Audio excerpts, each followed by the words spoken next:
আসসালামু আলাইকুম। Technique easy এডুকেশনের পক্ষ থেকে আপনাদেরকে জানাচ্ছি আন্তরিক শুভেচ্ছা ও অভিনন্দন। আজকের পর্বে আমরা ২০২২ সালে শিক্ষা মন্ত্রণালয় কর্তৃক যে অ্যাসাইনমেন্ট দেওয়া হয়েছে সেখানে ষষ্ঠ শ্রেণীর যেই গণিতের অ্যাসাইনমেন্ট দেওয়া হয়েছে সেটি নিয়ে আমরা এখন আলোচনা করব। আমাদের এই গণিতের অ্যাসাইনমেন্ট হচ্ছে ১ নম্বর অ্যাসাইনমেন্ট, কারণ এর আগে এই নতুন বছরে এর আগে আর কোনো অ্যাসাইনমেন্ট দেওয়া হয়নি। এটি আমাদের গণিতের প্রথম অ্যাসাইনমেন্ট ষষ্ঠ শ্রেণীর। তো এই অ্যাসাইনমেন্টের শিরোনাম কী হবে, অনেকেই প্রশ্ন করেন যে শিরোনাম কী লিখব। এখানে শিরোনামটা দিয়ে দিয়েছে যে লটারির সাহায্যে, কিসের সাহায্যে? লটারির সাহায্যে স্বাভাবিক সংখ্যা বিষয়ক গাণিতিক সমস্যার সমাধান। আমাদের আজকের পর্বটি খুবই মজা হবে, কারণ তারা এমন অঙ্ক দিয়েছে লটারির সাহায্যে, ওগুলো করতেও অনেক ভালো লাগবে। তো এটার শিরোনামটাই এটা, লটারির সাহায্যে স্বাভাবিক সংখ্যা বিষয়ক গাণিতিক সমস্যার সমাধান। আমরা এটা লিখব শিরোনামে। এরপরে আমরা আজকের যে অ্যাসাইনমেন্টটা করব, এটা করে আমরা কি শিখব, শিখন ফল, এটা আমাদের এখানে উল্লেখ করা রয়েছে।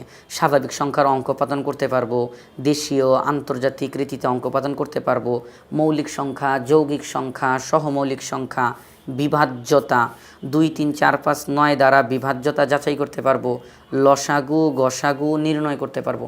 অনেকগুলো বিষয়, এগুলো আমরা আজকের পর্বে শিখতে পারবো এই অ্যাসাইনমেন্টটা করলে। তাহলে এই যে আমাদের এই পর্বে আমরা লসাগু গসাগু শিখতে পারবো। এখান থেকে অনেকগুলো বিষয় আজকে আমাদের এই অ্যাসাইনমেন্টে, একটি অ্যাসাইনমেন্টে অনেকগুলো বিষয় নিয়ে আলোচনা করা হবে। লসাগু গসাগু থাকবে, বিভাজ্যতা থাকবে, মৌলিক সংখ্যা, যৌগিক সংখ্যা, সহমৌলিক সংখ্যা, অনেক কিছুই থাকবে। এগুলো নিয়ে আমরা আমাদের আজকের এই পর্বটিতে আলোচনা করব। তো আমরা যে এখন অ্যাসাইনমেন্ট করব, আমাদের এই অ্যাসাইনমেন্টে কি করব, কোন কোন প্রশ্ন, সেই প্রশ্নগুলো এখানে দেওয়া রয়েছে। এই যে অ্যাসাইনমেন্ট প্রণয়নের নির্দেশনা, কি করব এবং কিভাবে করব, তারা খুব সুন্দরভাবে এখানের মধ্যে লিখে দিয়েছে যে আমি অ্যাসাইনমেন্টটা করব কিভাবে। প্রশ্ন তারা দিয়ে দিয়েছে এবং প্রশ্নটার সমাধান করব কিভাবে, সেই ধাপগুলো তারা উল্লেখ করে দিয়েছে, যে ধাপগুলো। আর এরপরে আমরা এই যে অ্যাসাইনমেন্ট করার পরে নাম্বার পাবো কিভাবে, সেই নাম্বারটাও আমাদের এখানের মধ্যে উল্লেখ করা হয়েছে। মূল্যায়ন নির্দেশনা, রুব্রিক্স। তো এখানের মধ্যে আমরা নাম্বারটা কিভাবে পাবো, সেটি হচ্ছে এখানের মধ্যে আমাদের 5টা প্রশ্ন আছে। ক, খ, গ, ঘ, ঙ, 5টা প্রশ্ন আছে। তো এই যে 5টা প্রশ্ন, এই 5টা প্রশ্নের সমাধান করতে হবে। 5টা প্রশ্নের সমাধান করলে নাম্বার পাবো কিভাবে? আমাদের মোট নাম্বার হচ্ছে 17 নাম্বার। অ্যাসাইনমেন্টের বরাদ্দকৃত নম্বর 17। এখান থেকে আমরা 17 নাম্বার পাবো। কিন্তু 17 নাম্বার পেলেও 17 নাম্বার আমাদেরকে দেওয়া হবে না, আমাদেরকে সেই 17 নাম্বারকে 10 নম্বরে রূপান্তর করা হবে।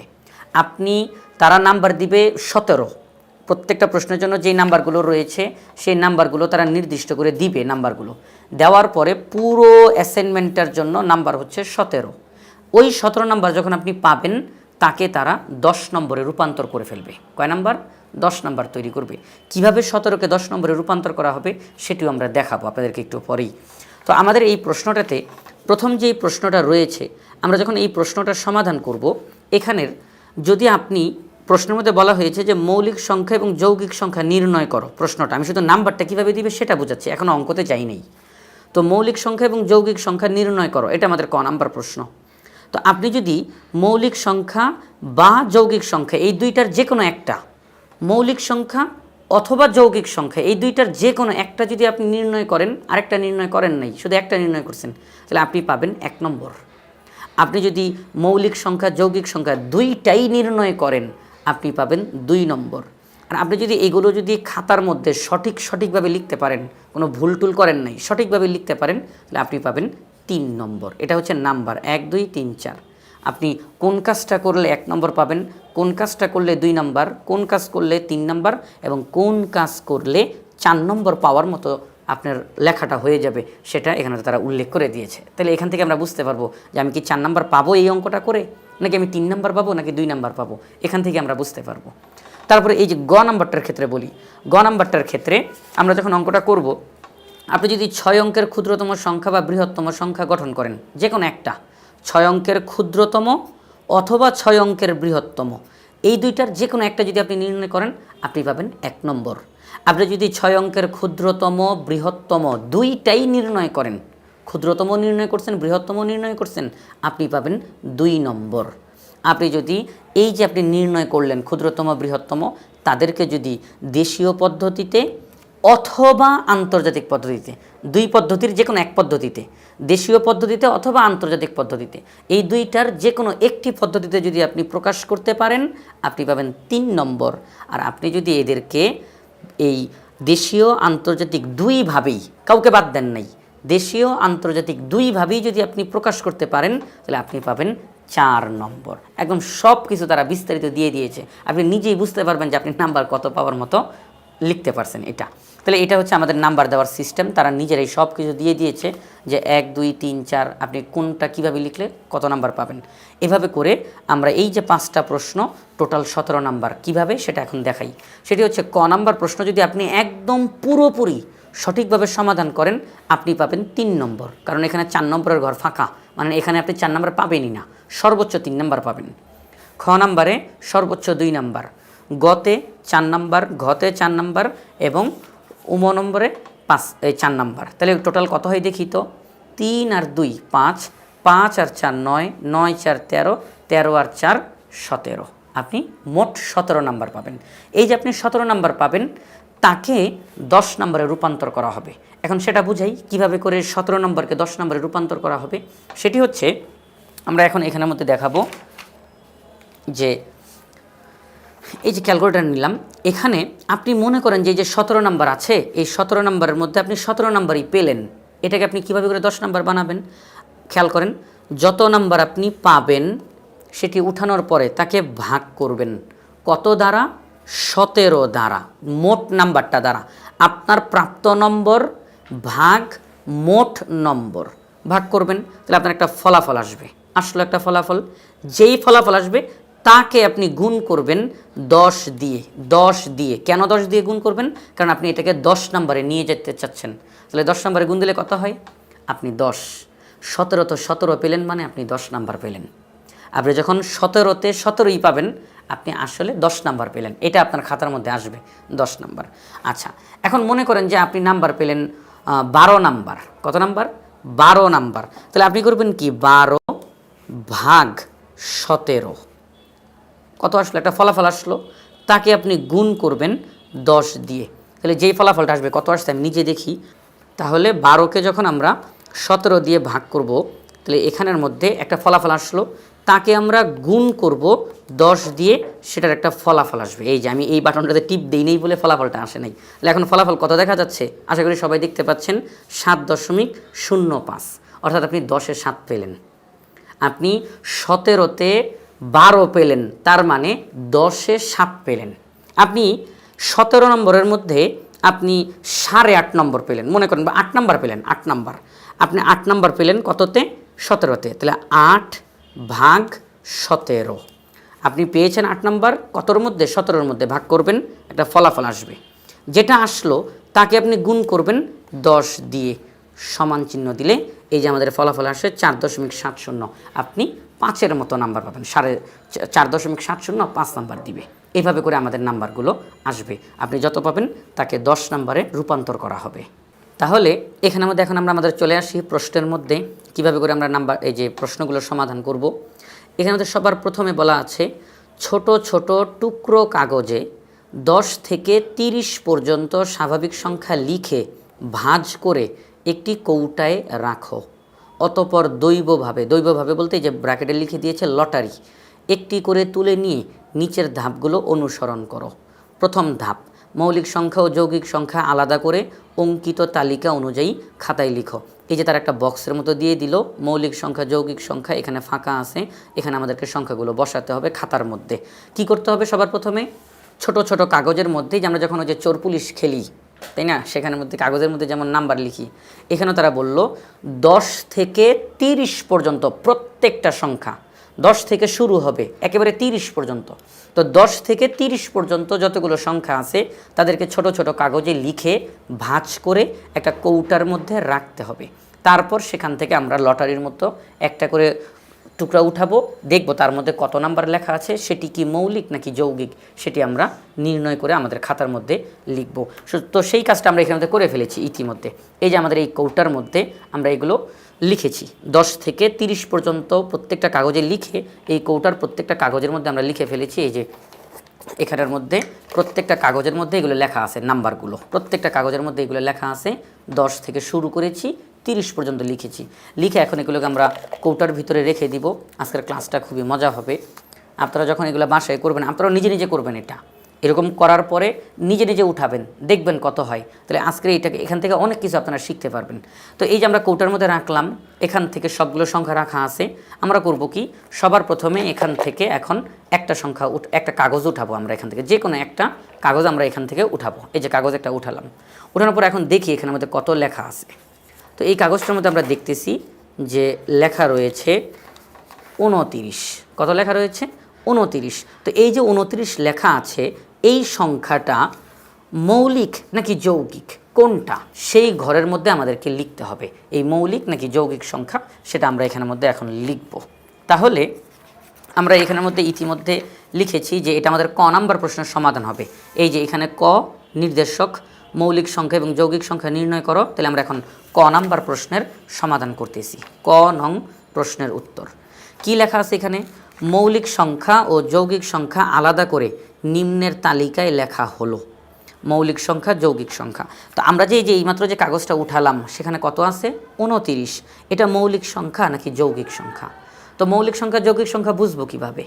মৌলিক সংখ্যা বলা হয় যে সংখ্যার গুণনীয়ক হলো শুধুমাত্র দুইটি, একটা হচ্ছে 1 আর একটা হচ্ছে ওই সংখ্যা নিজে। যে সংখ্যার মধ্যে শুধুমাত্র 1 যায় এবং ওই সংখ্যাটা নিজে যায়, আপনি ভাগ করতে পারবেন, তাকে বলা হয় মৌলিক সংখ্যা। অর্থাৎ 1-এর চেয়ে বড় যে সকল সংখ্যার গুণনীয়ক হলো 1 এবং ওই সংখ্যাটি নিজে, অর্থাৎ শুধুমাত্র দুইটি গুণনীয়ক, তাদেরকে মৌলিক সংখ্যা বলা হয়। আর অন্যদেরকে যৌগিক সংখ্যা বলা হবে, অর্থাৎ দুইটি গুণনীয়কের বেশি হবে। যৌগিক সংখ্যার মধ্যে দুইটি গুণনীয়কের বেশি হবে, অবশ্যই বেশি হবে। আর 1 এটা মৌলিক সংখ্যাও না, এটা যৌগিক সংখ্যাও না, কারণ 1-এর গুণনীয়ক একটি। তাহলে এটি মৌলিক সংখ্যার মধ্যেও পড়ে না, এটি যৌগিক সংখ্যার মধ্যেও পড়ে না। মৌলিক সংখ্যার গুণনীয়ক অবশ্যই দুইটি, দুইটির কমও না, দুইটির বেশিও না। যৌগিক সংখ্যার গুণনীয়ক দুইটির বেশি, দুইটির বেশি। তাহলে এই যে 29, এটার মধ্যে কোন কোন সংখ্যা যায়? 29-এর মধ্যে 1 যায় এবং 29 যায়। আর কোনো সংখ্যা 29-এর মধ্যে যায় না। আমরা আর কোনো সংখ্যা দিয়ে 29-কে ভাগ করতে পারি না। তাহলে 29 হবে মৌলিক সংখ্যা। আমরা করব কি, আমাদের এখানের মধ্যে এই মৌলিক সংখ্যাটিকে লিখে ফেলব। তাহলে আমরা এখানের মধ্যে মৌলিক সংখ্যার ঘরে 29 লিখে দিতে পারি। এটি হচ্ছে মৌলিক সংখ্যা। এরপরে আমরা আরেকটি লটারি তুলব এখন, সেটি এখন তুলে দেখি যে এটা কত হয়। এখানের মধ্যে দেখতেছি যে এটা হচ্ছে আমাদের 14। কত লেখা আছে? 14। তো এই যে 14, এটা কি মৌলিক সংখ্যা নাকি যৌগিক সংখ্যা? আমরা জানি যে 14-র মধ্যে 2 14-র মধ্যে যায়, 14-র মধ্যে 1 যায়, 14 নিজে যায়, তাহলে তো দুইটা গুণনীয়ক হলোই। আরও কোনো সংখ্যা যায় কিনা আমরা দেখব। একটা সংখ্যার মধ্যে 1 আর ওই সংখ্যাটা ছাড়া আর কোনো সংখ্যা তার মধ্যে যায় কিনা। যদি দেখি যে না, আর কোনো সংখ্যা তার মধ্যে যায় না, শুধু 1 আর ওই সংখ্যাটাই গেছে, আর কোনো সংখ্যা যায় না, তাকে বলবো মৌলিক।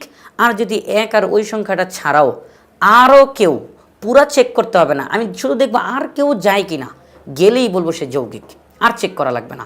তাহলে 14-র মধ্যে 1 যায়, 14 নিজে যায়, আবার 2ও কিন্তু 14-র মধ্যে যায়, 7 দুগুণে 14। তাহলে 14 মৌলিক সংখ্যা না, 14 হবে যৌগিক সংখ্যা।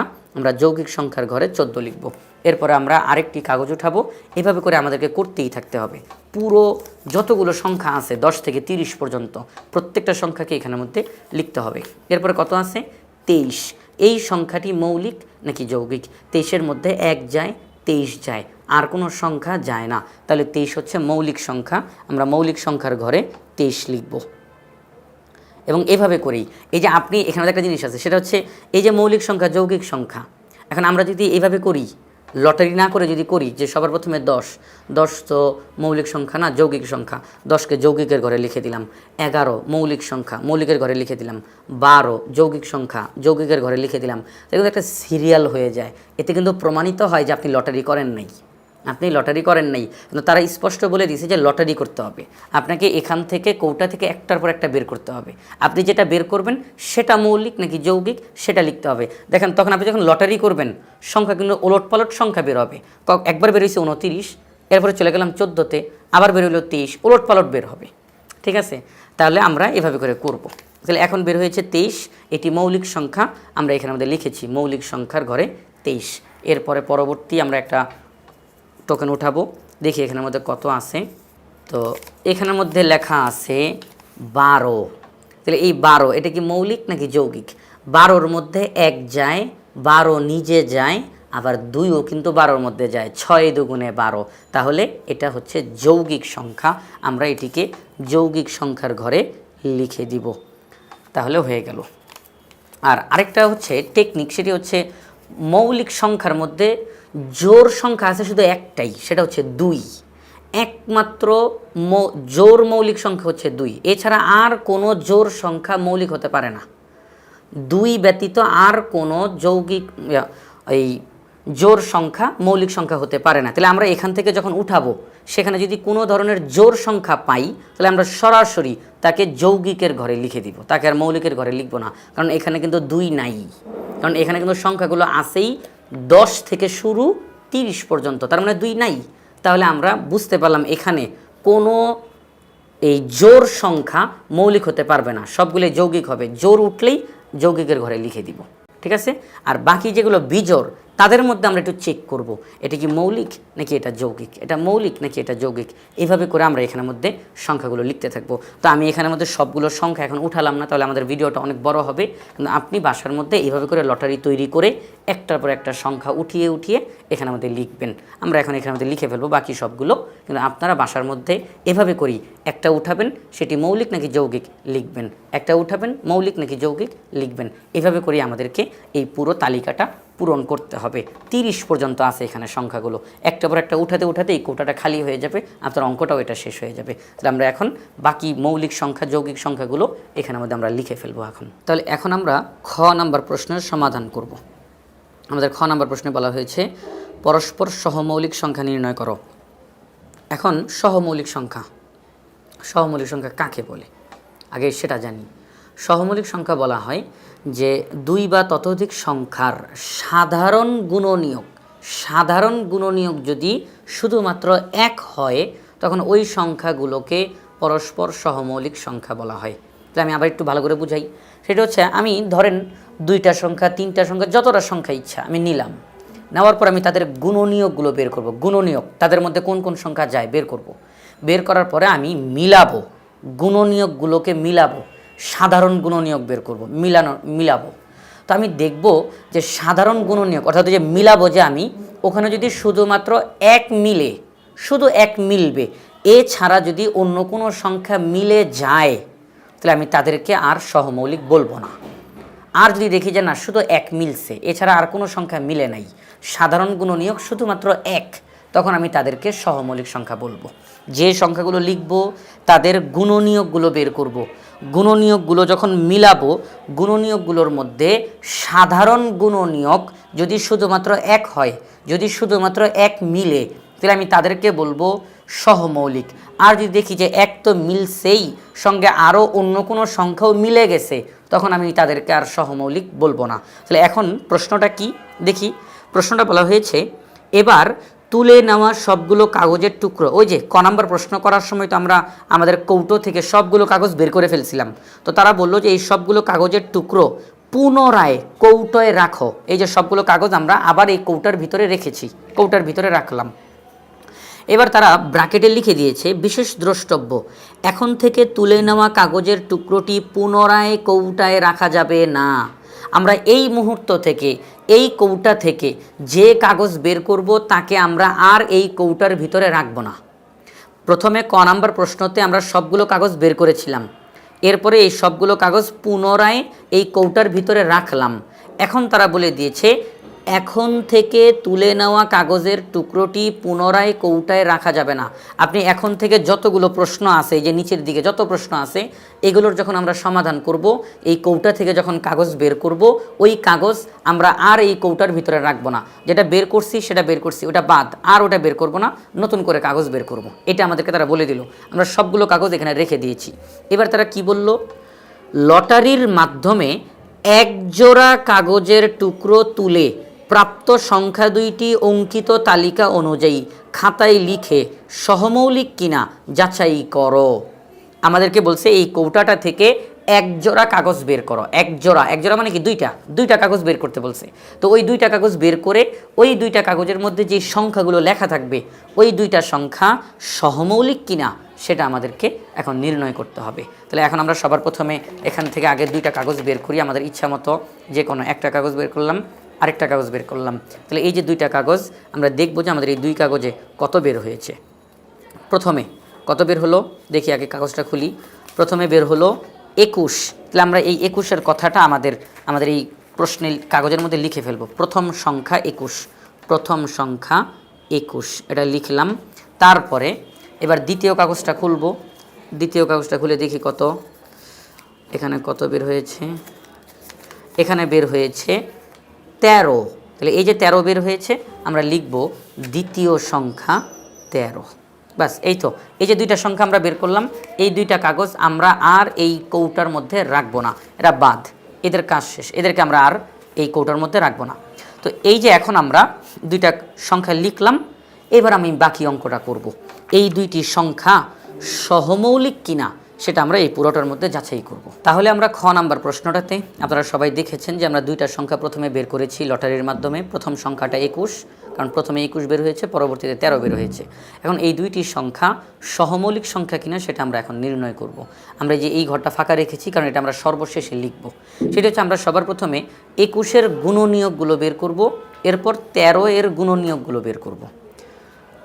তো এই যে আমরা গুণনীয়কগুলো লিখলাম, কিভাবে লিখলাম? 21-এর মধ্যে এটা আপনারা চাইলে রাফ হিসাবে দেখে দিতে পারেন, রাফ হিসাবে, এটা আমাদের অঙ্কের অংশ না, রাফ হিসাবে দেখতে পারেন যে 21-এর মধ্যে কী কী সংখ্যা যায়। 21-এর মধ্যে সবার প্রথমে 1 যায় 21 বার, এরপরে 2 যায় না, 3 যায় 7 বার, 3 7 21, 4 যায় না, 5 যায় না, 6 যায় না, 7 21-এর মধ্যে যায়, 7 ইতিমধ্যে লেখা হয়ে গেছে। তখন আমরা এটাকে ইউ আকারে লিখব। যখন আমি দেখব যে আমি মুখে যেই সংখ্যাটা বললাম সেটা আমার এই ডান দিকে, এটা তো বাম দিক, ডান দিকে যখন ওই সংখ্যাটা চলে আসবে, 1 যায়, 2 যায় না, 3 যায়, 4 যায় না, 5 যায় না, 6 যায় না, 7 যায় কি না, এই যে 7 বললাম, এটা যখন আমি ডান দিকে দেখতে পাবো, আমি আর করতে হবে না, আমার করা হয়ে গেছে। আমি তখন ইউ এর মতো লিখবো, যে 1 থেকে শুরু করে ইউ এর মতো যাবে, ইউ এর মতো 1 3 7 21, এই সংখ্যাগুলোই হচ্ছে 21-এর গুণনীয়ক। তারপরে 13-এর গুণনীয়ক একই রকমভাবে আপনারা করবেন। 13-এর গুণনীয়ক হচ্ছে 1 এবং 13, আর কোনো সংখ্যা 13-এর মধ্যে যায় না। তাহলে আমরা লিখলাম 21-এর গুণনীয়ক 1 3 7 21, 13-এর গুণনীয়ক 1 3 13। এবার 21 ও 13-এর সাধারণ গুণনীয়ক বের করব, অর্থাৎ এই গুণনীয়কগুলোর মধ্যে কোনটা মিলে আমরা দেখব। আমরা দেখলাম যে 1 1 এটাই মিলছে, আর কোনো সংখ্যা এখানে মিলে নাই, তাহলে সাধারণ গুণনীয়ক 1। 21 ও 13-এর এক ব্যতীত অন্য কোনো সাধারণ গুণনীয়ক নেই, অতএব 21 ও 13 সংখ্যাদ্বয় পরস্পর সহমৌলিক। যদি আমরা দেখতাম যে সাধারণ গুণনীয়ক 1 ছাড়াও আরও কোনো সংখ্যা মিলে গেছে, খেয়াল করেন, কারণ আপনারা যখন বাসায় করবেন আপনাদের তো অন্য কোনো সংখ্যাও বের হইতে পারে। তো যখন আপনারা দেখবেন যে 1 ছাড়া অন্য কোনো সংখ্যাও মিলে গেছে, 1 তো মিলবেই, 1 ছাড়া অন্য কোনো সংখ্যা যদি মিলে যায়, তখন আপনারা বলবেন যে না, এই 2টা সংখ্যা সহমৌলিক নয়, এটা বলবেন। আর এখন আমরা যেই সংখ্যা দুটি উঠেছে তাদের সাধারণ গুণনীয়ক 1, এছাড়া আর কেউ মিলে নাই, তাহলে এই 21 এবং 13 পরস্পর সহমৌলিক। এই যে আমরা ঘরটা ফাঁকা রেখেছিলাম, এখানে আমরা লিখব যে সহমৌলিক হ্যাঁ বা না, আমরা বলবো সহমৌলিক হ্যাঁ, অর্থাৎ 21 এবং 13 তারা পরস্পর সহমৌলিক কিনা, হ্যাঁ তারা পরস্পর সহমৌলিক। এটি হচ্ছে আমাদের খ নাম্বার প্রশ্নের সমাধান। তাহলে এখন আমরা আমাদের গ নাম্বার প্রশ্নের সমাধান করব। এখানের মধ্যে বলা হয়েছে তোমরা যে এখানের মধ্যে প্রশ্ন দেওয়া আছে, প্রশ্নটা কি, গঠনকৃত সংখ্যাটিকে দেশীয় এবং আন্তর্জাতিক পদ্ধতিতে কথায় প্রকাশ করো। এখানে আমরা কিছু একটা সংখ্যা তৈরি করব, ওই সংখ্যাগুলোকে দেশীয় পদ্ধতিতে কথায় প্রকাশ করতে হবে, আন্তর্জাতিক পদ্ধতিতেও কথায় প্রকাশ করতে হবে। আচ্ছা, এখানে প্রশ্নটা কি বলছে একটু দেখি তো। এই পর্যন্ত কিন্তু আমাদের করা শেষ, এই যে এই বক্স পর্যন্ত হয়ে গেছে। এবার লেখা আছে যে এবার কৌটা থেকে দৈবভাবে, মানে লটারির মাধ্যমে দৈবভাবে একই সাথে 3টি সংখ্যা তুলে নাও। একসাথে 3টা সংখ্যা উঠাও, মানে 3টা কাগজ উঠাবো আমরা, 3টি সংখ্যা তুলে নাও। প্রাপ্ত সংখ্যাগুলো পাশাপাশি বসিয়ে 6 অঙ্কের ক্ষুদ্রতম 6 অঙ্কের বৃহত্তম সংখ্যা গঠন করো। আমরা এই কৌটা থেকে একসঙ্গে 3টা সংখ্যা উঠাবো এবং ওই 3টা সংখ্যা পাশাপাশি বসিয়ে আমরা 6 অঙ্কের, কারণ এখানে কিন্তু প্রত্যেকটা কাগজে 2 অঙ্কের সংখ্যা লেখা আছে, তাহলে 2 অঙ্ক 2 অঙ্ক 2 অঙ্ক, তাহলে টোটাল 6 অঙ্ক। তো ওই 3টা কাগজে আমরা উঠাবো ওই 3টা কাগজের মধ্যে 3টা সংখ্যা লেখা থাকবে। 6 অঙ্কের ক্ষুদ্রতম সংখ্যা বানাতে হবে, 6 অঙ্কের বৃহত্তম সংখ্যা বানাতে হবে। তো এখন এই যে আমরা 6 অঙ্কের বৃহত্তম এবং 6 অঙ্কের ক্ষুদ্রতম বানাবো, তাদেরকে আবার দেশীয় পদ্ধতিতে কথায় প্রকাশ করতে হবে, আন্তর্জাতিক পদ্ধতিতে কথায় প্রকাশ করতে হবে। তাহলে এখন আমরা সবার প্রথমে আগে কাগজগুলো উঠাই। সবার প্রথমে এই যে এখান থেকে আমরা কাগজগুলো উঠাবো, এখান থেকে উঠাই যে কোনো 3টা কাগজ, 1 2 3, ইচ্ছা মতো 3টা কাগজ, যে কোনো 3টা কাগজ আমরা উঠাবো। একটু দেখি কত উঠছে আমাদের এখানের মধ্যে। আমাদের এখানে সবার প্রথমে উঠলো 18, এটা রাখলাম 18। তারপরে আমাদের এখানে উঠলো 16, আমরা রাখবো। তারপরে উঠলো 14, এই রাখলাম। এই যে 3টি সংখ্যা আমাদের এখানের মধ্যে উঠলো, 18 16 14, এই 3টি সংখ্যা এখন আমরা পাশাপাশি বসিয়ে 6 অঙ্কের ক্ষুদ্রতম 6 অঙ্কের বৃহত্তম সংখ্যা গঠন করব। তাহলে আমরা এখানে মধ্যে লিখে নিলাম যে গ নং প্রশ্নের উত্তর, লটারিতে প্রাপ্ত সংখ্যা 3টি হলো। আমরা যে 3টা সংখ্যা পেয়েছি তাদেরকে লিখলাম 18 16 14। এই যে 3টা সংখ্যা, তাদেরকে আমরা এখন এই 3টা সংখ্যা দিয়ে আমরা 6 অঙ্কের বৃহত্তম সংখ্যা বানাবো, 6 অঙ্কের ক্ষুদ্রতম সংখ্যা বানাবো। তো তারা প্রথমে ক্ষুদ্রতমর কথাটা বলছে, তারা যখন প্রশ্নটা দিয়েছে ওখানে ক্ষুদ্রতমর কথাটা আগে বলা আছে, তাহলে আমরা আগে ক্ষুদ্রতমটা বানাবো। তাহলে ক্ষুদ্রতম মানে কি? ছোট। তাহলে এই যে 3টা সংখ্যা মনে রাখতে হবে, এখানে কিন্তু অঙ্কগুলো কিন্তু একসাথেই থাকবে, এদের কিন্তু আমি আলাদা করতে পারবো না, অঙ্কগুলো একসাথেই থাকবে। 18 16 14 এগুলো একসাথেই থাকবে। এখন অনেকে আবার ভাবতে পারেন যে 1 8 1 6, না, এইভাবে না। 18 এটা পুরোটা একটা সংখ্যা, 16 সংখ্যা, 14 সংখ্যা, এদেরকে আমরা আলাদা করব না। তো এই যে 3টা সংখ্যা, এখানে 2টা অঙ্ক, এখানে 2টা, এখানে 2টা, তাহলে মোট 6টা অঙ্ক। তাই আমি এদেরকে যদি পাশাপাশি বসিয়ে দেই তাহলে 6টা অঙ্ক হয়ে যাবে। তো এদেরকে আমরা এখন ক্ষুদ্রতম বানাবো, ক্ষুদ্রতম মানে ছোট। তাহলে আমি এখন এদেরকে ছোট থেকে আস্তে আস্তে বড়োর দিকে যাব, তাহলেই ছোট সংখ্যাটা তৈরি হবে। সবার শুরুই করব আমি ছোট দিয়ে, শুরুই করব ছোট দিয়ে। তাহলে আমি লিখব মানের ঊর্ধ্বক্রমে সাজিয়ে পাই। ঊর্ধ্বক্রমে মানে বড়োর দিকে যাওয়া, শুরু হবে ছোট দিয়ে, ছোট দিয়ে শুরু করে আস্তে আস্তে বড়োর দিকে যাব। তাহলে আমরা এই সংখ্যাগুলোর মধ্যে সবচেয়ে ছোট হচ্ছে 14, তাকে লিখলাম, তারপরে 16, তারপরে 18, এভাবে করে লিখলাম। এখন আমরা কি করব, এদেরকে পাশাপাশি বসিয়ে ক্ষুদ্রতম সংখ্যাটা আমরা লিখে ফেলব। সেটা হচ্ছে নির্ণেয় 6 অঙ্কের ক্ষুদ্রতম সংখ্যা 14 16 18। এই যে আমরা সংখ্যাটা তৈরি করে ফেললাম, 6 অঙ্কের ক্ষুদ্রতম সংখ্যা 1 2 3 4 5 6। তাহলে 6 অঙ্কের ক্ষুদ্রতম সংখ্যা হয়ে গেছে। এরপরে এখন কেউ কিন্তু এখানে ভুল বুঝবেন না যে এখানে 4 এখানে 6 এখানে 8 কেমন যেন ওলটপালট, না। আপনি সংখ্যাগুলোর দিকে তাকান, 14 সবচেয়ে ছোট, 16 তারপরে 18 তারপরে, এই যে আমরা সংখ্যাগুলোকে তাদের মান অনুযায়ী আলাদা আলাদা করলাম। সবচেয়ে ছোটোটা আগে বসাইলাম 14, তারপরে 16, তারপরে 18, হয়ে গেছে একটা সংখ্যা। এবার একই রকমভাবে আমরা এখন বৃহত্তম সংখ্যা বানাবো। বৃহত্তম মানে কি? বড় দিয়ে শুরু হবে, আস্তে আস্তে ছোটোর দিকে যাবে। তাহলে বড় দিয়ে শুরু, আস্তে আস্তে ছোটোর দিকে যাওয়া, তাকে কি বলা হয়? অধক্রম। বড় থেকে শুরু করে আস্তে আস্তে ছোটোর দিকে যাওয়া। তাহলে এখানের মধ্যে সবচেয়ে বড় হচ্ছে 18, তারপরে 16, তারপরে 14। এই সংখ্যাগুলোকে পাশাপাশি বসিয়ে বৃহত্তম সংখ্যা তৈরি করলাম, 18 16 14 একসাথে পাশাপাশি বসিয়ে দিয়েছি, হয়ে গেছে আমাদের 6 অঙ্কের বৃহত্তম সংখ্যা। এবার আমাদের প্রশ্নে বলছে যে তোমরা যে এই যে 6 অঙ্কের ক্ষুদ্রতম সংখ্যা বানালা, 6 অঙ্কের বৃহত্তম সংখ্যা বানালা, এই সংখ্যাগুলোকে দেশীয় পদ্ধতিতে কথায় প্রকাশ করতে হবে, এই সংখ্যাগুলোকে আন্তর্জাতিক পদ্ধতিতেও কথায় প্রকাশ করতে হবে। তাহলে কথায় প্রকাশ করা মানে কি? আমরা যে কথা বলি তখন যে সংখ্যাগুলোকে বলি যেভাবে, ওইভাবে। তাহলে আমরা লিখব গঠনকৃত 6 অঙ্কের ক্ষুদ্রতম সংখ্যাকে দেশীয় পদ্ধতিতে কথায় প্রকাশ করলে হয় কত হবে? সেটি হচ্ছে এই যে ক্ষুদ্রতম সংখ্যাটা দেশীয় পদ্ধতি, তাহলে একক দশক শতক হাজার অযুত লক্ষ, 1,41,618। আমরা লিখব 1,41,618 হয়ে গেছে দেশীয় পদ্ধতিতে ক্ষুদ্রতম সংখ্যাটিকে কথায় প্রকাশ করা। এবার বৃহত্তম সংখ্যাটিকে কথায় প্রকাশ করব দেশীয় পদ্ধতিতে। একক দশক শতক হাজার অযুত লক্ষ, 1,81,614 লিখে দিলাম, 1,81,614। তাহলে আমাদের এই ক্ষুদ্রতম এবং বৃহত্তম এই দুইটা সংখ্যাকে দেশীয় পদ্ধতিতে কথায় প্রকাশ করলাম। এখন এই দুইটা সংখ্যাকে আন্তর্জাতিক পদ্ধতিতে কথায় প্রকাশ করব। তবে আন্তর্জাতিক পদ্ধতিতে প্রকাশ করতে কিন্তু একটা পার্থক্য আছে। সেখানে এই একক দশক শতক এরপরে যে হাজার, তারপরে লক্ষ, নিযুত, আমরা এগুলো বলি না, কিন্তু আন্তর্জাতিক পদ্ধতিতে একক, দশক, শতক, হাজারের ঘরে গিয়ে 3টা অঙ্ক বসবে। হাজার হাজার হাজার 3টা অঙ্ক একসঙ্গে বসবে হাজারের ঘরে। আন্তর্জাতিক পদ্ধতিতে একক, দশক, শতক এর পরে হাজারের ঘরে 3 অঙ্ক বসে, হাজারের পরে মিলিয়ন, সেখানে 3 অঙ্ক বসে, তারপরে বিলিয়ন 3 অঙ্ক বসে, এভাবে করে। তাহলে এখানের মধ্যে এই সংখ্যাগুলোকে আমরা এখন আন্তর্জাতিক পদ্ধতিতে প্রকাশ করব। তাহলে আমরা লিখলাম গঠনকৃত 6 অঙ্কের ক্ষুদ্রতম সংখ্যাকে, একই কথা বারবারই লিখতে হইতেছে যে গঠনকৃত 6 অঙ্কের, এই কথাটা বারবারই লিখতেছি আমরা। গঠনকৃত 6 অঙ্কের ক্ষুদ্রতম সংখ্যাকে আন্তর্জাতিক পদ্ধতিতে কথায় প্রকাশ করলে হয় কত হয়? প্রথমে যেই সংখ্যাটা ছিল তাকে যদি আমরা আন্তর্জাতিক পদ্ধতিতে কথায় প্রকাশ করি তাহলে কত হবে? তাহলে একক, দশক, শতক, এরপরে হাজার হাজার হাজার, তাহলে হাজারটা কত একটু দেখেন তো, হাজারটা কত? হাজারটা হচ্ছে 141,000, আমরা একসঙ্গে পুরোটাই বলবো, 141,618। তাহলে আমরা লিখবো এখানের মধ্যে 141,618। 141, দেখেন একটু পার্থক্য খেয়াল করছেন আপনারা?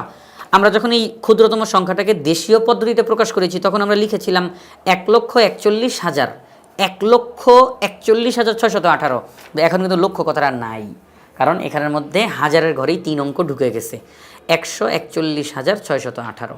একই রকমভাবে বৃহত্তম সংখ্যাটাকে আন্তর্জাতিক পদ্ধতিতে যদি প্রকাশ করি তাহলে কত হবে? সেটি হচ্ছে এই যে সংখ্যাটা একক, দশক, শতক, হাজার হাজার হাজার, হাজারের ঘরে 3টা অঙ্ক বসবে, হাজার হাজার হাজার, তাহলে কত হাজার? 181,614। আমরা লিখে দিলাম 181,614। তাহলে আমরা যে লটারি থেকে 3টা সংখ্যা তুললাম তাদেরকে পাশাপাশি বসিয়ে ক্ষুদ্রতম সংখ্যা, বৃহত্তম সংখ্যা বানালাম। ওই সংখ্যাগুলোকে দেশীয় পদ্ধতিতে এবং আন্তর্জাতিক পদ্ধতিতে কথায় প্রকাশ করলাম। তাহলে এখন আমরা পরবর্তী প্রশ্নে যাই। পরবর্তী প্রশ্নটা হচ্ছে ঘ নাম্বার প্রশ্ন। কি বলেছে আগে আমরা একটু দেখি এখানে কি বললো তারা। এবার লটারিতে তুলে নেওয়া 3টি সংখ্যার যে কোনো 2টি সংখ্যাকে পাশাপাশি বসিয়ে 4 অঙ্কের ক্ষুদ্রতম সংখ্যা গঠন করো। আমাদেরকে কিন্তু নতুন করে লটারি থেকে সংখ্যা তুলতে বলে নাই, আমাদেরকে তারা বলল এই মাত্র আমরা যে উপরের অঙ্কটা করার সময় যে 3টা সংখ্যা লিখেছি, এই যে লটারিতে তুলে নেওয়া 3টি সংখ্যার যে কোনো 2টি সংখ্যাকে পাশাপাশি বসিয়ে 4 অঙ্কের ক্ষুদ্রতম সংখ্যা গঠন করো। আমরা যে এইমাত্র যে 3টা সংখ্যা উঠালাম, এই যে একটা হচ্ছে 18, একটা হচ্ছে 16 এবং একটা হচ্ছে 14, এই যে আমরা 3টা সংখ্যাকে উঠিয়েছি, একটু আগে উঠিয়েছিলাম আগের প্রশ্নটার জন্য। আমাদেরকে বললো এই 3টি সংখ্যার মধ্যে যে কোনো 2টা সংখ্যা নেওয়ার জন্য। আপনি আপনার ইচ্ছা মতো এই 3টা সংখ্যার মধ্য থেকে যে কোনো 2টি সংখ্যা আপনি নেবেন, আরেকটা সংখ্যা রেখে দিবেন, ওইটা বাদ। যেই 2টা সংখ্যা আপনি নেবেন ওই 2টি সংখ্যাকে পাশাপাশি বসিয়ে 4 অঙ্কের ক্ষুদ্রতম সংখ্যাটা গঠন করবেন। 4 অঙ্কের ক্ষুদ্রতম সংখ্যা গঠন করবেন। গঠন করার পরে এই যে ক্ষুদ্রতম সংখ্যাটা তৈরি হলো সেটি 2 দ্বারা বিভাজ্য কিনা, 3 দ্বারা বিভাজ্য কিনা, 4 দ্বারা বিভাজ্য কিনা যাচাই করবেন। ক্ষুদ্রতম সংখ্যাটা 2 দিয়ে ভাগ যায় কিনা, বিভাজ্য মানে ভাগ যাওয়া। আপনি যে ক্ষুদ্রতম সংখ্যাটা বানালেন সেটা 2 দিয়ে ভাগ যায় কিনা, 3 দিয়ে ভাগ যায় কিনা, 4 দিয়ে ভাগ যায় কিনা সেটি যাচাই করতে বলা হয়েছে। আমাদের আজকের অ্যাসাইনমেন্টে অনেকগুলো টপিকস দিয়েছে, আমরা এইগুলো সবগুলো এখন সমাধান করতেছি। তো আমরা এখন সবার প্রথমে আমরা যে 3টি সংখ্যা উঠিয়েছি, এই যে 18, 16, 14, এই 3টা সংখ্যা থেকে যে কোনো 2টা সংখ্যা নিলাম। 18 বাদ, আমরা ইচ্ছা মতো, এটা সম্পূর্ণ ইচ্ছা মতো। তো 16 আর 14কে নিলাম, আমরা 2টি সংখ্যা নিলাম 16 এবং 14। এই 2টি সংখ্যা এখন আমরা দেখব 2 দিয়ে, 3 দিয়ে এবং 4 দিয়ে ভাগ যায় কিনা, বিভাজ্য হয় কিনা সেটি আমরা দেখব। তাহলে এখন আমরা আমাদের কাগজের মধ্যে লিখে ফেলবো, একটি সংখ্যা হচ্ছে 16 আর একটি সংখ্যা 14, এই 2টি সংখ্যা দিয়ে ক্ষুদ্রতম সংখ্যা বানাবো। তাহলে আমরা আমাদের এই ঘ নাম্বার প্রশ্নটার সমাধান করি। এখানে গ নংয়ে, অর্থাৎ আমাদের আগের প্রশ্নটাতে আমরা যে 3টা সংখ্যা তুলে নিয়েছি লটারিতে, ওই 3টা সংখ্যার মধ্যে যে কোনো 2টা সংখ্যা আমরা এই মুহূর্তে নিলাম, একটা হচ্ছে 16 এবং একটা হচ্ছে 14। ওই 3টার মধ্যে যে কোনো 2টা নিলাম, 16 এবং 14। এই 2টা সংখ্যা দিয়ে আমরা এখন ক্ষুদ্রতম সংখ্যা বানাবো। তাহলে যেহেতু ক্ষুদ্রতম বানাবো মানে ছোট দিয়ে শুরু করব, তাহলে আমরা ঊর্ধ্বক্রমে সাজালাম। ঊর্ধ্বক্রমে মানে ছোট থেকে বড়র দিকে যাবে, ছোট থেকে বড়র দিকে, শুরুই হবে ছোট দিয়ে। তাহলে 14 হচ্ছে ছোট, তার চেয়ে 16 বড়, এই যে সাজালাম। এই 2টাকে আমরা পাশাপাশি বসিয়ে দিব, 14, 16, ব্যাস হয়ে গেছে 4 অঙ্কের ক্ষুদ্রতম সংখ্যা, 1, 2, 3, 4। 4 অঙ্কের ক্ষুদ্রতম সংখ্যা। এই দুইটা সংখ্যা দিয়ে এটাই হচ্ছে সবচেয়ে ছোট সংখ্যা, পাশাপাশি বসিয়ে তৈরি করা হলো। এখন আমাদের প্রশ্ন হচ্ছে, এই যে আমরা ক্ষুদ্রতম সংখ্যাটা তৈরি করলাম, 4 অঙ্কের ক্ষুদ্রতম সংখ্যা, এটি 2 দ্বারা ভাগ যায় কিনা, 3 দ্বারা ভাগ যায় কিনা, 4 দ্বারা ভাগ যায় কিনা। সবার প্রথমে 2 দ্বারা ভাগ যায় কিনা, বিভাজ্য মানে ভাগ যাওয়া। কোনো একটা সংখ্যা 2 দ্বারা ভাগ যাবে কখন?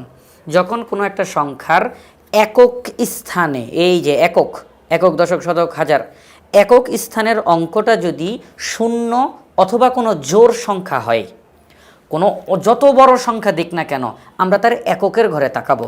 এককের ঘরের অঙ্কটা যদি 0 অথবা কোনো জোড় সংখ্যা 2, 4, 6, 8 কোনো জোড় সংখ্যা হয়, তাহলে সম্পূর্ণ সংখ্যাটা 2 দিয়ে ভাগ যাবে। আমাদেরকে ভাগ করার দরকার নাই, আমাদেরকে তারা শুধু জানতে চাইছে 2 দিয়ে ভাগ যায় নাকি যায় না। বলে না যে 2 দিয়ে ভাগ করে দেখাও, এটা বলে নাই। 2 দিয়ে ভাগ যায় কি যায় না আমরা শুধু সেটা জানাবো। ভাগ যদি নাও যায় সেটাও জানাবো, ভাগ গেলে সেটাও জানাবো। তো এটার এককের ঘরে যেহেতু জোড় সংখ্যা আছে, আমরা লিখলাম একক স্থানীয় অঙ্ক হলো 6, যা জোড় সংখ্যা। অতএব 1416 সংখ্যাটি 2 দ্বারা নিঃশেষে বিভাজ্য। এককের ঘরে জোড় সংখ্যা আছে বিধায় পুরো সংখ্যাটা 1416 এটি 2 দ্বারা নিঃশেষে বিভাজ্য। এবার আমরা দেখব 3 দ্বারা বিভাজ্য কিনা। তাহলে আমরা এখন 3 দ্বারা বিভাজ্য কিনা সেটা একটু চেক করি। তাহলে এখন এই যে 1416 এই সংখ্যাটি 3 দ্বারা বিভাজ্য হবে কিভাবে? এটার নিয়ম কি? এটার নিয়ম হচ্ছে, যে সংখ্যাটা দেওয়া থাকবে তার যে অঙ্কগুলো, এই যে অঙ্ক অঙ্ক অঙ্ক অঙ্ক, প্রত্যেকটা তো আলাদা আলাদা অঙ্ক, একটি সংখ্যার অঙ্কগুলোর যোগফল যদি 3 দিয়ে ভাগ যায়, সম্পূর্ণ সংখ্যাটি 3 দিয়ে ভাগ যাবে। আবারও বলি, একটি সংখ্যার অঙ্কগুলোর যোগফল, অঙ্কগুলোর যোগফল যদি 3 দিয়ে ভাগ যায়, তাহলে পুরো সংখ্যাটা 3 দিয়ে ভাগ যাবে। তাহলে এই সংখ্যাটার অঙ্কগুলোর যোগফল বের করি। 1 + 4 + 1 + 6 যোগ করলে হয় 12। তাহলে দেখেন কত বড় একটা সংখ্যা, 1416, আর অঙ্কগুলোকে যোগ করলে হয় 12। ছোট্ট একটা সংখ্যা হয়ে গেছে না? এটা আমরা মুখে মুখেই করতে পারি। 12কে 3 দিয়ে ভাগ করা যায়? হ্যাঁ, ভাগ করা যায়। 3 × 4 = 12। তাহলে আমরা লিখলাম যা 3 দ্বারা বিভাজ্য। এই যে 12, এটি 3 দ্বারা বিভাজ্য। এই চিহ্নটা দিলাম যে এটা আলাদা, এটা আলাদা। আমরা দেখালাম যে 12কে 3 দিয়ে ভাগ যায়, তাহলে যা 3 দ্বারা বিভাজ্য, মানে 3 দিয়ে ভাগ যায়, যোগফল 3 দিয়ে ভাগ যায়। তাহলে যোগফল যদি 3 দিয়ে ভাগ যায়, তাহলে সম্পূর্ণ সংখ্যাটাও 3 দ্বারা নিঃশেষে বিভাজ্য হবে। নিঃশেষে বিভাজ্য মানে পুরোপুরি ভাগ যাওয়া। তাহলে এই 1416 সংখ্যাটি 3 দ্বারা নিঃশেষে বিভাজ্য। আমরা এখন চেক করব যে এই 1416 এই সংখ্যাটি 4 দ্বারা নিঃশেষে বিভাজ্য কিনা। এখন এই যে 1416 এই সংখ্যাটি 4 দ্বারা বিভাজ্য কিনা, এটা বোঝার উপায় কি? এটা বোঝার উপায় হচ্ছে যে কোনো একটা সংখ্যার, খেয়াল করবেন, কোনো একটা সংখ্যার একক এবং দশক, একক এবং দশক এই 2 স্থানের অঙ্ক দ্বারা যেই সংখ্যাটা তৈরি হয়, আমাদেরকে কোনো কিছু করা লাগবে না, শুধু আমরা একক আর দশক পাশাপাশি বসলে কত হয়? 16। তাহলে একক ও দশক স্থানীয় অঙ্ক দ্বারা গঠিত সংখ্যা যদি 4 দ্বারা ভাগ যায়, তাহলে সম্পূর্ণ সংখ্যাটা 4 দ্বারা ভাগ যাবে। একক এবং দশক এই 2 ঘরের অঙ্ক যে দ্বারা যেই সংখ্যাটা হবে, ওইটা যদি 4 দিয়ে ভাগ যায়, সম্পূর্ণ সংখ্যাটা 4 দিয়ে ভাগ যাবে। তাহলে একক আর দশক দিয়ে হয় 16। তাহলে এই 16 কি 4 দ্বারা ভাগ যায়? হ্যাঁ, ভাগ যায়। এই যে 4 × 4 = 16, যা 4 দ্বারা বিভাজ্য। তাহলে যেহেতু 16 4 দ্বারা বিভাজ্য, সুতরাং 1416 এই সম্পূর্ণ সংখ্যাটিও 4 দ্বারা বিভাজ্য হবে, নিঃশেষে বিভাজ্য হবে। তাহলে আমরা কি দেখলাম? আমরা দেখলাম যে 1416 এই সংখ্যাটি 2 দ্বারা নিঃশেষে বিভাজ্য, সংখ্যাটি 3 দ্বারা নিঃশেষে বিভাজ্য, সংখ্যাটি 4 দ্বারাও নিঃশেষে বিভাজ্য। আমাদেরকে এটাই তারা চেক করতে বলছে, যাচাই করতে বলছে যে এই যে 1416 4 অঙ্কের ক্ষুদ্রতম সংখ্যা, এটি 2, 3 এবং 4 দ্বারা বিভাজ্য নাকি বিভাজ্য না, এটি শুধু বলো। আমরা দেখলাম যে হ্যাঁ, যেই সংখ্যাটা তৈরি হয়েছে এটি 2, 3 ও 4 দ্বারা নিঃশেষে বিভাজ্য। এটি হচ্ছে আমাদের ঘ নং প্রশ্নের সমাধান। তাহলে আমাদের ওম নাম্বার প্রশ্ন কি বলা হলো? ওম নাম্বার প্রশ্নটা পড়ার আগে এখানের মধ্যে একটু আগে তাকাই। সেটা হচ্ছে কৌটা থেকে, আচ্ছা এর আগের লাইনটি একটু বলি, প্রয়োজনে পাঠ্য বইয়ের পৃষ্ঠা 8 ও 9 নং এর সাহায্য নাও। এটা হচ্ছে আমাদের আগের প্রশ্নটা। সেটা হচ্ছে যে আমাদের যেই ষষ্ঠ শ্রেণীর গণিত বইটা, সেখানের 8 নম্বর পৃষ্ঠা এবং 9 নম্বর পৃষ্ঠা, এই 2 পৃষ্ঠার মধ্যে 2 দ্বারা, 3 দ্বারা, 4 দ্বারা, 5 দ্বারা, 6 দ্বারা, 9 দ্বারা কোনো সংখ্যা বিভাজ্য কিনা তার সংক্ষিপ্ত নিয়মগুলো, পদ্ধতিগুলো এই 8 নম্বর পৃষ্ঠা এবং 9 নম্বর পৃষ্ঠা এই 2 পৃষ্ঠায় আছে। এই জন্য তারা বললো যে তোমরা যদি সাহায্য নিতে চাও তোমরা তোমাদের বইয়ের 8 নম্বর পৃষ্ঠা এবং 9 নম্বর পৃষ্ঠার সাহায্য নিতে পারো। ওখানে এই 2, 3, 4 দ্বারা ভাগ যাওয়ার যে নিয়মগুলো সেগুলো উল্লেখ করা আছে। তো এখন আমরা চলে যাই আমাদের পরবর্তী প্রশ্নে। কৌটা থেকে পুনরায়, আবার এই যে কৌটা থেকে পুনরায় দৈবভাবে তুলে, দৈবভাবে বলতে লটারি বোঝানো হচ্ছে, দৈবভাবে তুলে এমনভাবে 3টি সংখ্যা নাও, 3টি সংখ্যা নাও, 3টি সংখ্যা নাও যেখানে অন্তত একটি মৌলিক সংখ্যা থাকে। আমাদেরকে বললো যে এই কৌটা থেকে তোমরা 3টা সংখ্যা নিবা, এবং এখানে একটা শর্ত দিয়ে দিয়েছে তারা যে আমরা যে এখান থেকে সংখ্যাগুলো নিব, 3টা সংখ্যা নিব, ওই 3টা সংখ্যার মধ্যে একটা সংখ্যা যেন মৌলিক থাকেই, অন্ততপক্ষে একটা মৌলিক সংখ্যা থাকবেই। যদি আরও বেশি মৌলিক সংখ্যা থাকে কোনো সমস্যা নাই, 2টা মৌলিক সংখ্যা, 3টা মৌলিক সংখ্যা, কোনো সমস্যা নাই, কিন্তু একটা মৌলিক সংখ্যা যেন থাকেই। আমি 3টা সংখ্যা নিলাম আর একটাও মৌলিক না, এমনটা হবে না। তারা এটা শর্ত দিয়ে দিছে এই জিনিসটা, কারণ এখানে তো এখনও অনেকগুলো সংখ্যা আছে, এই কৌটার মধ্যে অনেকগুলো সংখ্যা বাকি আছে। তো এখান থেকে আমরা যদি 3টা সংখ্যা উঠাই, 3টাই যৌগিক হইতে পারে। এই জন্যই তারা বলে দিছে যে যদি 3টা যৌগিক উঠেও তুমি যেভাবেই হোক একটা মৌলিক উঠাও, একটা যেন মৌলিক থাকেই। আর যদি আল্লাহর রহমতে 2টা মৌলিক বা 3টা মৌলিক উঠে তাহলে তো সমস্যাই নেই। তো আমরা এখন উঠাই, এখান থেকে 3টা সংখ্যা উঠাবো। আচ্ছা, 3টা সংখ্যা উঠানোর পরে কী করতে হবে? ওই যে 3টা সংখ্যা আমরা উঠালাম, ওই 3টা সংখ্যাকে আমাদের পাঠ্য বইয়ে মানে গণিত বইয়ে লসাগু করার যে পদ্ধতিগুলো আছে, ওই পদ্ধতিগুলোর যে কোনো একটা পদ্ধতিতে, আমাদের অঙ্ক বইয়ের মধ্যে কয়েকটা পদ্ধতি আছে, গুণনীয়কের মাধ্যমে লসাগু, মৌলিক গুণনীয়কের মাধ্যমে লসাগু, তারপরে ইউক্লিডীয় পদ্ধতিতে লসাগু, অনেকগুলো পদ্ধতি। বলছে বইয়ের মধ্যে যেই পদ্ধতিগুলো আছে লসাগু করার, তাদের মধ্যে যে কোনো একটি পদ্ধতিতে তুমি লসাগু করো। এই যে তুমি 3টা সংখ্যা বের করলা এদের, আবার ওই 3টা সংখ্যার গসাগুও করো যে কোনো একটি পদ্ধতিতে, এটা বলছে। বইয়ের মধ্যে যেই পদ্ধতিগুলো আছে লসাগু গসাগু করার, ওই লসাগু করার পদ্ধতিগুলোর মধ্যে যে কোনো একভাবে আপনি লসাগু করবেন। গসাগু করার পদ্ধতিগুলোর মধ্যে যে কোনো এক পদ্ধতিতে গসাগু করবেন। এটা আপনার উপরে তারা দিয়ে দিছে। এখান থেকে এখন 3টা সংখ্যা উঠাবো আমরা, দেখি আমরা আপনাদের সামনে এখন 3টা সংখ্যা উঠাই, আমরা 3টা সংখ্যা উঠাই দেখি কত হয়। মৌলিক সংখ্যা একটা লাগবেই। তাহলে আমরা প্রথম যেই সংখ্যাটা উঠালাম, প্রথম সংখ্যাটা হচ্ছে 25, এটা কিন্তু মৌলিক না। আচ্ছা, একটা সংখ্যা উঠলো, এরপর আরেকটা সংখ্যা উঠাই, এরপরে হচ্ছে গিয়ে 10, এটাও মৌলিক সংখ্যা না, এটাও যৌগিক সংখ্যা। এরপরে যেই সংখ্যাটা উঠাবো দেখি এটা হয় কি না। এখন যে 3 নম্বর যেই সংখ্যাটা উঠাবো এটাকে এখন মৌলিক হতেই হবে, মৌলিক হয় নাই, যৌগিক বাদ, এটা নিব না আমরা, আমাদেরকে এখন মৌলিকই লাগবে। যৌগিক যেহেতু হয়ে গেছে, তারা স্পষ্ট করে জানাই দিছে অন্তত একটি মৌলিক সংখ্যা থাকে, মৌলিক সংখ্যা থাকতেই হবে। তাহলে আমরা এখন সংখ্যাগুলো দিয়ে খুঁজে খুঁজে মৌলিক সংখ্যা এখন বের করব। মৌলিক সংখ্যা না বের হওয়া পর্যন্ত আমরা অঙ্ক থামবো না। আলহামদুলিল্লাহ মৌলিক সংখ্যা বের হয়ে গেছে 11। 11 একটি মৌলিক সংখ্যা। তাহলে 25, 10 এবং 11। তাহলে তারা আমাদেরকে বলছে যে তোমরা 3টা সংখ্যা নাও, ওই 3টা সংখ্যার মধ্যে একটা সংখ্যা মৌলিক থাকতেই হবে। যদি আরও বেশি মৌলিক থাকে সমস্যা নেই, কিন্তু একটা থাকতেই হবে। কিন্তু আমরা পাইতেছিলাম না মৌলিক, এই যে অলরেডি একটা সংখ্যা বাদ দিছিও আমরা, বাদ। তাহলে এই যে 3টা সংখ্যা দিয়ে হয়ে গেল আমাদের। এখন আমরা 25, 10, 11 এই 3টা সংখ্যার লসাগু করব, এই 3টা সংখ্যার গসাগু করব। আমরা এখানে করে ফেলি, তারপর আমরা এটা দেখাবো। তাহলে আমরা আমাদের নম্বর প্রশ্ন সমাধান করি।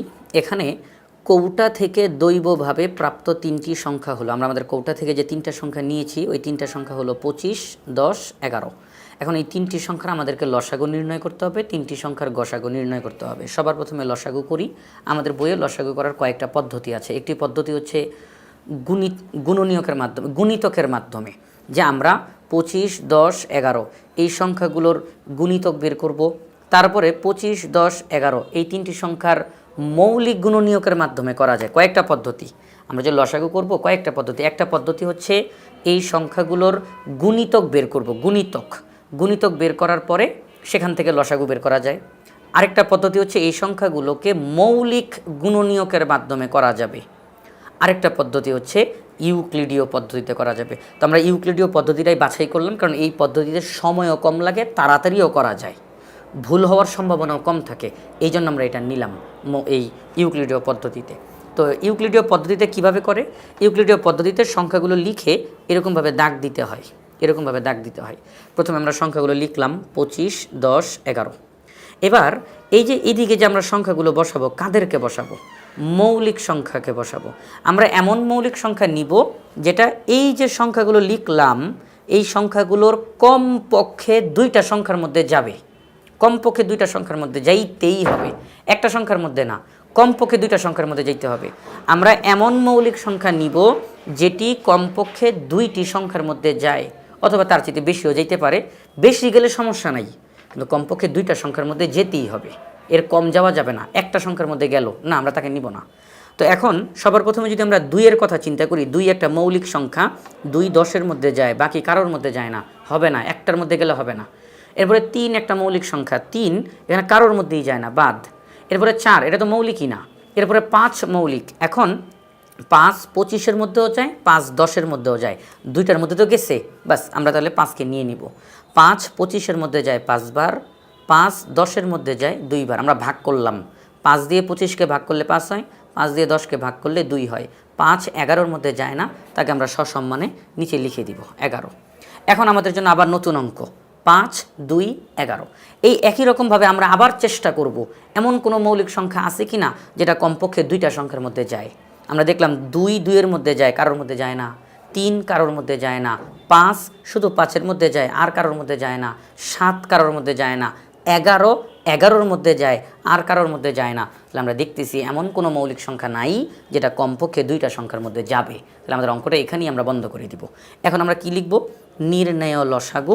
লসাগু নির্ণয় করার সময় এই বাম দিকের সংখ্যাগুলো এবং একেবারে নিচের এই বাম দিকের সংখ্যাগুলো এবং একেবারে নিচের সংখ্যাগুলো গুণ করতে হয়। তাহলে 5 গুণ 5 গুণ 2 গুণ 11, 5 5 25, 25 দুগুণে 50, 50-কে 11 দিয়ে গুণ দিলে 550 বের হয়। আমরা বলতে পারি 25 10 11 এই তিনটি সংখ্যার লসাগু হলো 550। তাহলে আমাদের লসাগু করা হয়ে গেল। এখন আমরা এই তিনটা সংখ্যার গসাগু নির্ণয় করব। আমরা এখন গসাগু, তাহলে গসাগু কত হবে? 25 10 11 এই তিনটি সংখ্যার গসাগু কত হবে? এখন গসাগু করারও কিন্তু পদ্ধতি আছে, গসাগু করারও কয়েকটা পদ্ধতি। একটা পদ্ধতি হচ্ছে গুণনীয়কের মাধ্যমে, আরেকটা পদ্ধতি হচ্ছে আমরা এই যে এইরকমভাবে করতে পারবো, এইমাত্র যে ইউক্লিডীয় পদ্ধতিতে করলাম মৌলিক সংখ্যার মাধ্যমে, ওইভাবে করে করতে পারবো। আবার আরেকটা হচ্ছে ভাগ প্রক্রিয়ায় গসাগু করা যায়, ভাগ করে করে। তো আমরা এখন এই পদ্ধতিগুলোর মধ্যে আমরা এই পদ্ধতিটাতে করলাম, আমরা চাইলে বাকিগুলোতেও করতে পারবো, আপনারা অন্য কোনো পদ্ধতিতেও করতে পারবেন। কেউ এই অঙ্কটাকে ভাগ প্রক্রিয়ায় করতে পারবেন, কেউ চাইলে এটাকে মৌলিক সংখ্যার মাধ্যমে করতে পারবেন, কোনো সমস্যা নেই। তো আমরা এখন এইভাবে করে করলাম। তো 25-এর গুণনীয়ক, 25-এর মধ্যে কোন কোন সংখ্যা যায়? 1 5 25 এই সংখ্যাগুলো 25-এর মধ্যে যায়। 1 2 5 10 এই সংখ্যাগুলো 10-এর মধ্যে যায়। 1 11 এই সংখ্যাগুলো 11-র মধ্যে যায়। তো আমরা এই সংখ্যাগুলোর গুণনীয়কগুলো বের করলাম। এবার আমরা বের করব সাধারণ গুণনীয়ক, গুণনীয়কগুলোর মধ্যে যেটা মিলবে, গুণনীয়কগুলোর মধ্যে যেটা মিলবে। তো আমরা একটু মিলাই, আমরা দেখি যে 1 1 1 এটা মিলে গেছে, কিন্তু আর কোনো সংখ্যা মিলতেছে না, আর কোনো সংখ্যাই মিলতেছে না, কারোর সাথেই মিলে না। তাহলে আমরা বলতে পারি যে সাধারণ গুণনীয়ক 1, যেটা সবার মধ্যে থাকবে। কয়েকটার মধ্যে থাকলো, আবার একটার মধ্যে থাকলো না, দুইটার মধ্যে থাকলো না, হবে না, সবার মধ্যে থাকতে হবে। তাহলে 1 সবার মধ্যে আছে, অন্য কোনো সংখ্যা যদি সবার মধ্যে থাকতো তাকেও নিতাম। তো এখন আমরা দেখলাম যে এই গুণনীয়কগুলোর মধ্যে সাধারণ গুণনীয়ক হলো 1। তাহলে যেহেতু সাধারণ গুণনীয়ক 1, তাহলে আমরা বলতে পারি গসাগু হলো 1। আর যদি আরও কোনো সংখ্যা বের হইতো, যে আরও কোনো সংখ্যা মিলে গেছে, তাহলে আমরা এখানের মধ্যে লিখতাম, তখন এই গ মানে হচ্ছে গরিষ্ঠ, গরিষ্ঠ সাধারণ গুণনীয়ক, গরিষ্ঠ মানে বড়।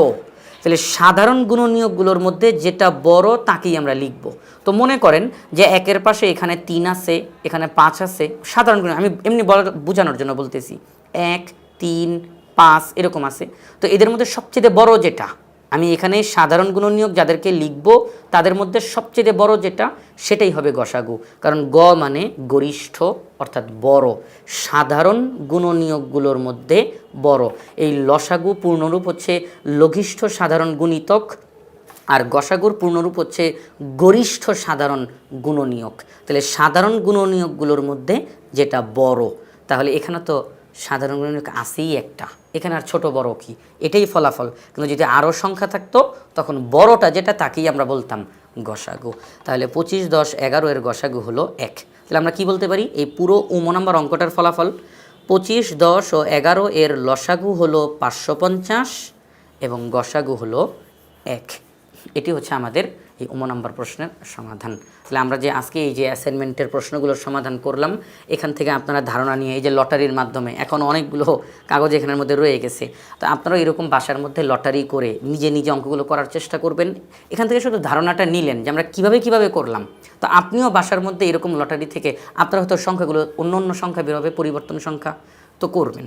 তো এইভাবে করে ধারণা নিয়ে অঙ্কগুলোর সমাধান করে ফেলবেন। তো আমাদের এই যে টেকনিক ইজি এডুকেশন যেই চ্যানেল, এই চ্যানেলটিতে 12,000-এর অধিক ভিডিও রয়েছে বিভিন্ন ক্লাসের। তো আশা করি আপনারা এই ভিডিওগুলো দেখবেন, আমাদের এই চ্যানেলটি সাবস্ক্রাইব করবেন। আজকের পর্বটি আশা করি আপনাদের ভালো লেগেছে। পরবর্তী পর্ব দেখার আমন্ত্রণ জানিয়ে আজকের মতো এখানেই বিদায় নিচ্ছি। আসসালামু আলাইকুম।